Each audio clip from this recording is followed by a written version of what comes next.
Everyone, I welcome you back to the channel. मेरा नाम अक्षय जुनेजा है और मैं एमबीबीएस फाइनल ईयर स्टूडेंट हूँ जो कि अपने चैनल पे एमबीबीएस स्टूडेंट्स को गाइड करता हूँ। बट अभी फिलहाल में मैं नीट यूजी का भी कुछ शुरू किया है।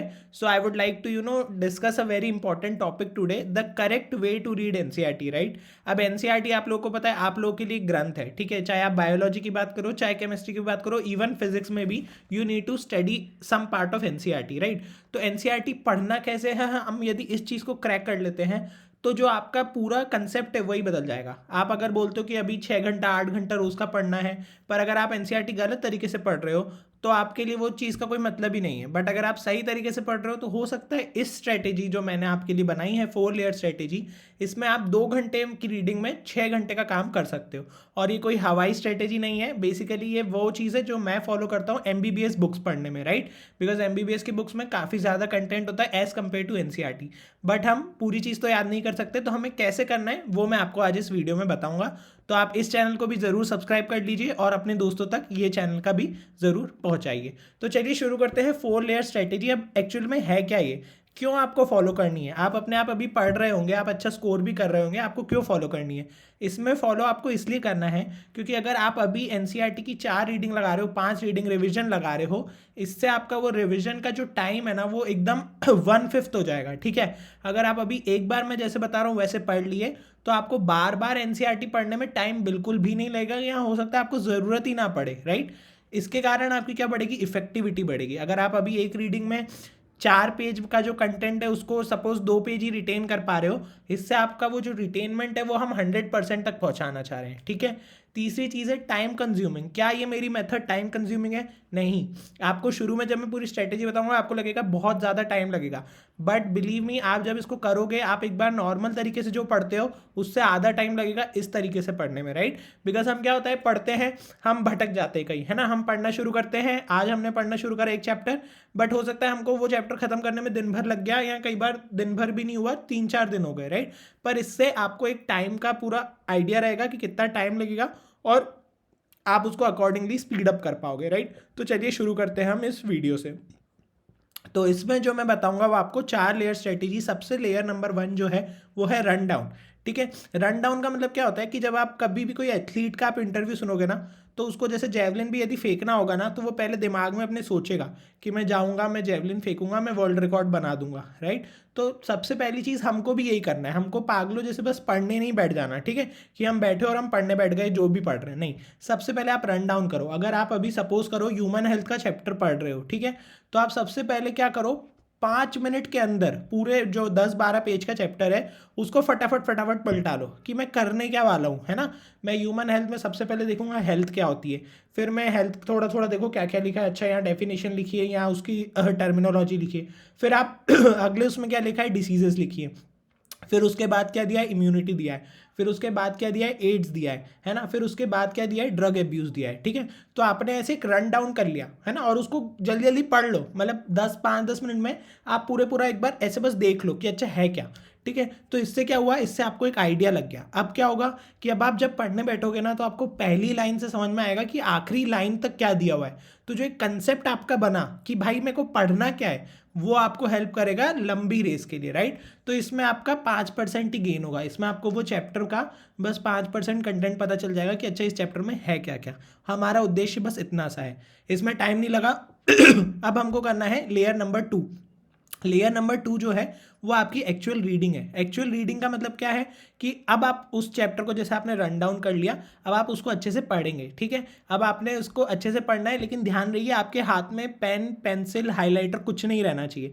बस आप एक्चुअल रीडिंग, जैसे हम बुक्स रीड करते हैं, मैगजीन रीड करते हैं, तो वैसे आप रीड करिए, बस रीड करिए कि भाई लिखा क्या क्या है ना। इसमें आप चाहें तो एक रफ कॉपी पेन पे लिखते जा सकते हैं थोड़ा थोड़ा कि क्या क्या लिखा है, क्या क्या लिखा है। अगर आपको आदत हो या आप बोलते हो तो आप बोल सकते हैं, है ना, बट इसमें आपको कुछ भी हाईलाइट नहीं करना है। तो इसमें आप एक्चुअल रीडिंग लगाइए। अब एक्चुअल रीडिंग कैसे लगाते हैं हम एक्चुअल रीडिंग लगाते हैं टॉपिक वाइज। ठीक है, अभी हमने रन डाउन किया पूरे चैप्टर का, लेकिन जब हमने रीडिंग लगाई तो हमने सबसे पहले सिर्फ एक टॉपिक पढ़ा, हेल्थ। ठीक है, तो आपको वो हेल्थ की पूरी एक्चुअल रीडिंग लगानी है। रीडिंग लगा ली, अब उसके बाद आपको लेयर 3 करनी है, वो है फाइनल रीड।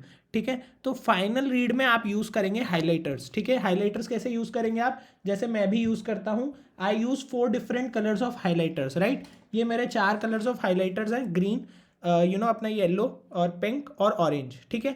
अब आप इनको कैसे यूज़ करेंगे, जो भी आपकी हेडिंग्स होगी, है ना, जैसे हेल्थ की हेडिंग है तो हेडिंग को आप हाईलाइट करो ऑरेंज से, या जो भी कलर आपको करना है। फिर आप उसके अंदर का जो कंटेंट आपको आईएमपी लगता है, जो लाइन्स है, डेफिनेशंस है, वो आप इससे कर लो। कोई आपको एकदम मोस्ट इंपॉर्टेंट जो ऐसा लगता है ये तो मतलब एकदम क्वेश्चन है जो हर बार आता ही है, वो इससे कर लो। और फिर जब आप प्रैक्टिस करोगे ना आगे चल के एमसीक्यू, और आपके जो गलत होंगे, जिस लाइन पे आपकी गलत होगी मिस्टेक, वो आप इससे कर लो।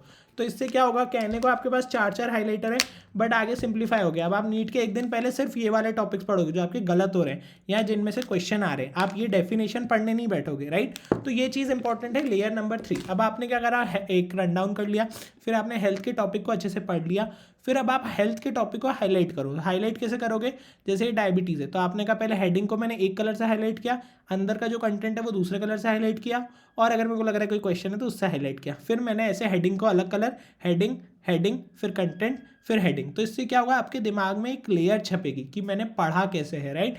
अभी ये लग रहा है बहुत कॉम्प्लिकेटेड है कि यार कौन याद रखे यार किस कलर का हाईलाइटर यूज़ करना है, पर इवेंचुअली आपको हैबिट में आ जाएगा, ठीक है।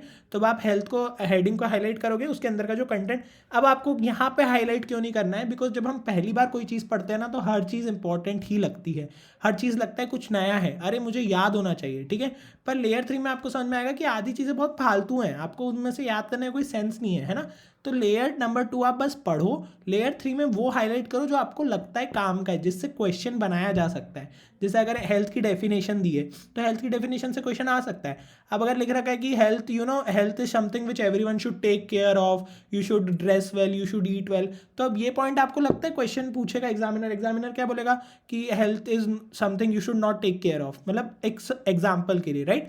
तो आपको वो चीज़ हाईलाइट करनी है जो आपको इंपॉर्टेंट हो, तो यहाँ पे आपका गेन हो जाएगा 90%। तो ये हमने टॉपिक वाइज करा है, ठीक है। अब आपको अगले टॉपिक को भी ऐसे रीड करना है, फिर अगले टॉपिक को हाईलाइट करना है, फिर अगले टॉपिक को रीड करना है, फिर हाईलाइट करना है, ठीक है। तो ऐसे कर करके आपके 3-4 टॉपिक्स या चैप्टर खत्म हो गया, ठीक है। अब आपको करना है फाइनल जो है एक लेयर, जिससे आप ये 90% को 100% करोगे, ठीक है। अब आपको क्या करना है, इन अ पेज का मतलब होता है अगर मैंने 3 से 4 टॉपिक पढ़े तो मेरे को उस पूरे 4 पन्नों को सिर्फ एक पेज में लिखना है अपने हाथ से, कॉपी पेन से, ठीक है। मैं पूरी रामायण नहीं लिखूंगा, मैं सिर्फ फ्लो चार्ट बनाऊंगा।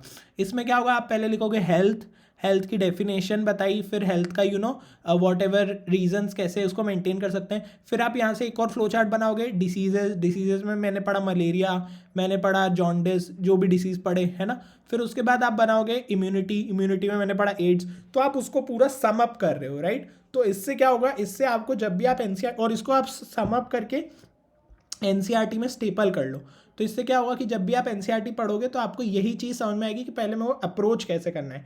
तो this is what I was telling you about 4 layer strategy. Because क्या होता है ना कि इतना सारा कंटेंट है, आपके लेवल पे भी बहुत कंटेंट है, तो आपको उसको पढ़ने आना चाहिए। सिर्फ पढ़ना is not the main thing. तो I will sum up things for you.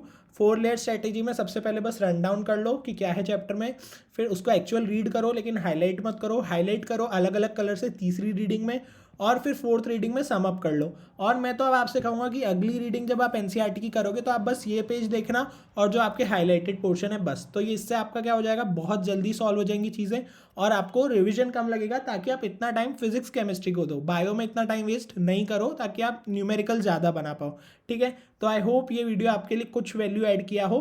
तो आप कमेंट में आंसर करो कि कैसा था वीडियो, आपको और किन चीज़ों पे कोई गाइडेंस चाहिए हो, कैसे पढ़ना है, और नोट्स के लिए आप मेरा टेलीग्राम जो है ग्रुप ज्वाइन कर सकते हो।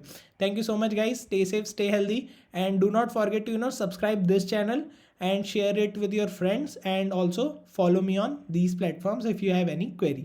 Stay safe, stay healthy.